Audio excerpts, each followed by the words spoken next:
राधे राधे मेरे प्यारे भाइयों बहनों माताओं व बंधुओं, संस्कार की बातें चैनल में आपका स्वागत है।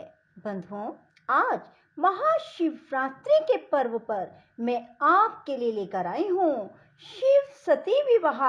बंधुओं, आज महाशिवरात्रि के दिन शिव सती विवाह की इस कथा को सुनने मात्र से जिन बच्चों की शादी नहीं हो पा रही, इसे सुनने मात्र से उनकी शादी शीघ्र होगी।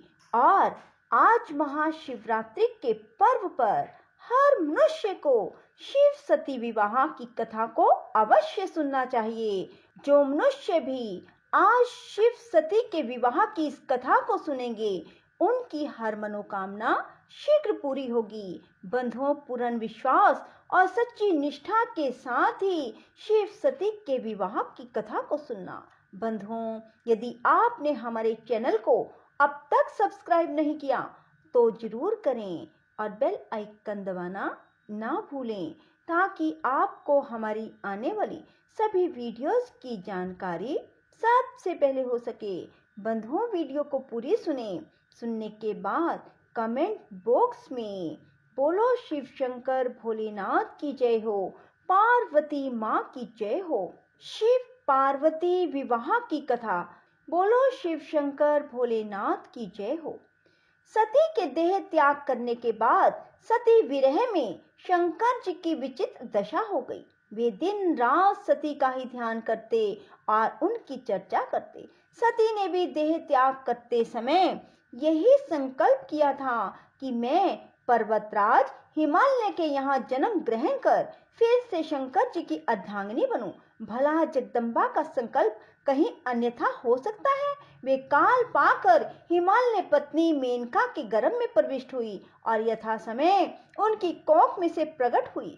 पर्वतराज की दुहिता होने के कारण वे पार्वती कहलाई। जब वे कुछ सयानी हुई तो उनके माता पिता को उनके अनुरूप वर तलाश करने की फिक्र पड़ी।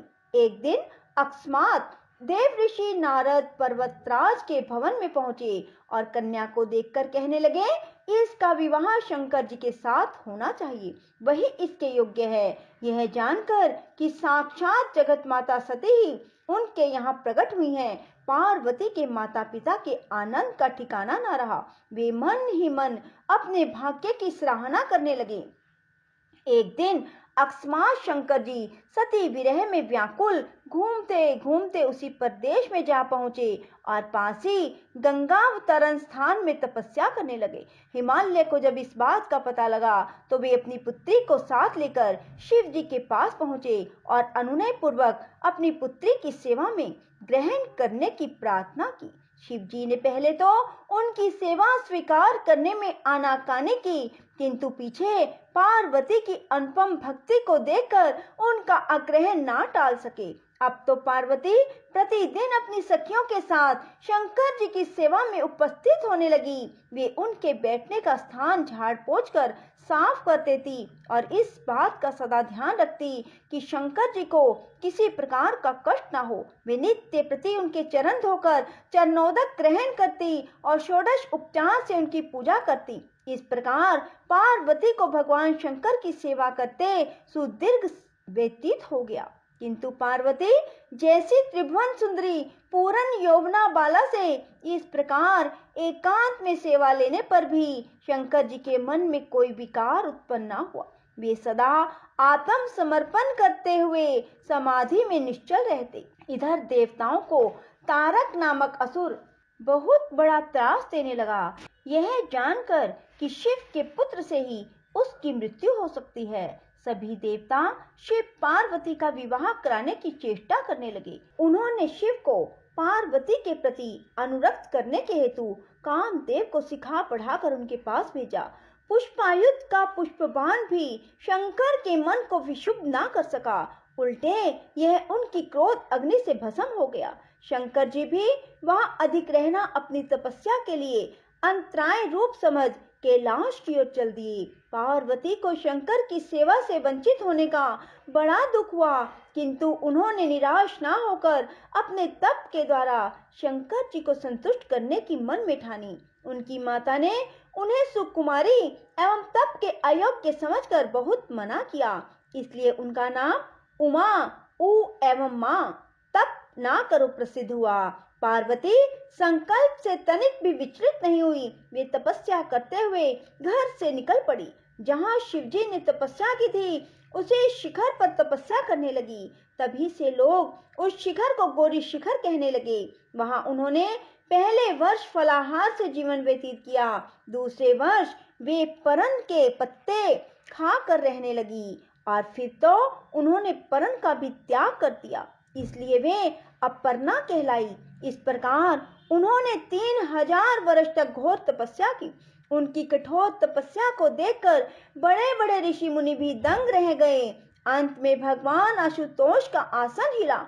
उन्होंने पार्वती की परीक्षा के लिए पहले सप्तऋषियों को भेजा और पीछे स्वयं बटुवेश धारण कर पार्वती की परीक्षा के निमित्त प्रस्थान किया। जब उन्होंने सब प्रकार से जांच परख कर देख लिया कि पार्वती की उनमें अविचल निष्ठा है, तब तो वे अपने को अधिक देर तक छिपा न सके। वे तुरंत अपनी असली रूप में पार्वती के सामने प्रकट हो गए और उन्हें पानी ग्रहण का वरदान देकर अंतर्ध्यान हो गए। पार्वती अपने तप को पूर्ण होते देख अपने घर लौट आई और अपने माता पिता को शंकर जी के प्रकट होने और वरदान देने का सारा वृत्तांत सुनाया। अपनी एकमात्र दुलारी पुत्री की कठोर तपस्या को फलोन्मुख देखकर माता पिता के आनंद का पार न रहा। पीछे से शंकर जी ने सप्तऋषियों को विवाह का प्रस्ताव लेकर हिमालय के पास भेजा और इस प्रकार विवाह की शुभ तिथि निश्चित हुई। शंकर जी ने नारद जी के द्वारा सारे देवताओं को विवाह में सम्मिलित होने के लिए आदर पूर्वक निमंत्रित किया और निश्चित तिथि को ब्रह्मा विष्णु इंद्र प्रभृति सारे प्रमुख देवता अपने अपने दल बल सहित कैलाश पर आ पहुंचे। उधर हिमालय ने विवाह के लिए बड़ी धूमधाम से तैयारियां की और शुभ लगन में शिवजी की बारात हिमालय के द्वार पर आ लगी। पहले तो शिवजी का विकट रूप तथा उनकी भूत प्रेतों की सेना देखकर मेनका बहुत डर गई और अपनी कन्या का पानी ग्रहण कराने में आनाकानी करने लगी। पीछे से जब शंकर जी का करोड़ों का परम लावण्य में रूप देखा तो वे देह गेह की सुधि भूल गई और शंकर जी पर अपनी कन्या के साथ ही साथ अपनी आत्मा को भी निछावर कर दिया। हर गौरी का शुभ विवाह आनंद पूर्वक संपन्न हुआ। हिमाचल ने बड़े चाव से कन्यादान दिया। विष्णु भगवान और अन्य देव और देव रमणियों ने नाना प्रकार के उपहार भेंट किए। ब्रह्मा जी ने वेदोक्त रीति से विवाह करवाया। सब लोग अमित उत्साह से भरे अपने अपने स्थानों को लौट गए। बोलो शिव शंकर भोलेनाथ की जय, माँ पार्वती की जय। ओम त्र्यंबकं यजामहे सुगंधिं पुष्टिवर्धनम् उर्वारुकमिव बन्धनात् मृत्योर्मुक्षयमामृतात्। ओम त्र्यंबकं यजामहे सुगंधिं पुष्टिवर्धनम् उर्वारुकमिव बन्धनात् मृत्योर्मुक्षयमामृतात्। ओम त्र्यंबकं यजामहे सुगंधिं पुष्टिवर्धनम् उर्वारुकमिव बन्धनात् मृत्योर्मुक्षयमामृतात्। ओम त्र्यंबकं यजामहे सुगंधिं पुष्टिवर्धनम् उर्वारुकमिव बन्धनात् मृत्योर्मुक्षयमामृतात्। ओम त्र्यंबकं यजामहे सुगंधिं पुष्टिवर्धनम् उर्वारुकमिव बन्धनात् मृत्योर्मुक्ष्यमामृतात्। ॐ त्र्यम्बकं यजामहे सुगन्धिं पुष्टिवर्धनम् उर्वारुकमिव बन्धनात् मृत्योर्मुक्ष्यमामृतात्।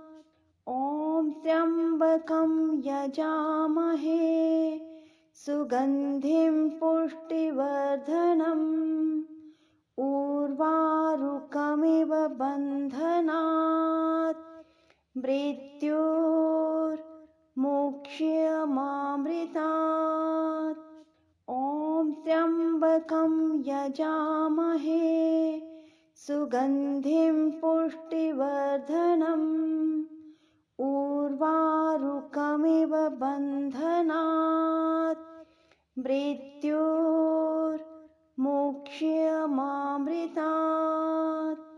ॐ त्र्यम्बकं यजामहे सुगन्धिं पुष्टिवर्धनम् उर्वारुकमिव बन्धनात् मृत्योर्मुक्ष्यमामृतात्।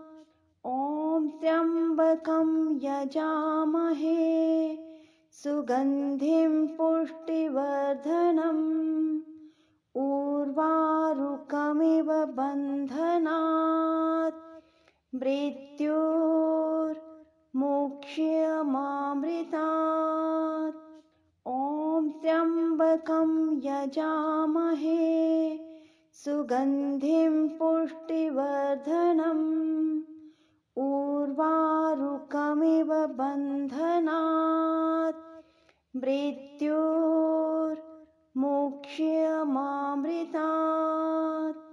ॐ त्र्यम्बकं यजामहे सुगन्धिं पुष्टिवर्धनम् उर्वारुकमिव बन्धनात् मृत्योर्मुक्ष्यमामृतात्।